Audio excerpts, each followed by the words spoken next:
আসসালামু আলাইকুম ভিউয়ার্স। আজকে বের হওয়ার মূল উদ্দেশ্য হচ্ছে রিসার্চের ভাইবা দেওয়া, যদিও ভাইবার প্রস্তুতি খুবই দুর্বল। তাই দুই বন্ধু সকালবেলা বের হয়ে যাই ভাইবা দেওয়ার উদ্দেশ্যে। তারপর আমরা রাজশাহী বিশ্ববিদ্যালয়ের মেন গেটে এসে পৌঁছাই।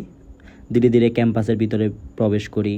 এই টাওয়ারটির নাম সুবর্ণ জয়ন্তী টাওয়ার। এই জায়গাটি গোল চত্বর নামে পরিচিত, যেখানে শামসুজ্জোহা স্যারের কবর রয়েছে। এই জায়গাটি বুদ্ধিজীবী চত্বর নামে পরিচিত। তারপর কেন্দ্রীয় লাইব্রেরি হয়ে আমরা আমাদের ভবনের দিকে এগিয়ে যাচ্ছি। আমাদের ভবনের নাম রবীন্দ্রনাথ ঠাকুর একাডেমিক ভবন। ভবনে গিয়ে দেখি আমার কিছু বন্ধু অলরেডি ভাইবা দিয়ে দিয়েছে। এইটা হচ্ছে আমাদের সেমিনার রুম, যেখানে সবাই ভাইবা দেওয়ার জন্য প্রস্তুতি নিচ্ছে। ভাইবা দেওয়ার আগে নিজেকে প্রস্তুত করে নিচ্ছি, যেহেতু পূর্ব প্রস্তুতির কিছুটা ঘাটতি ছিল।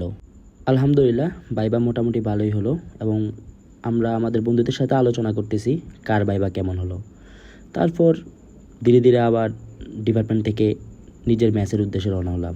ভিডিও দেখার জন্য আপনাদেরকে অসংখ্য ধন্যবাদ।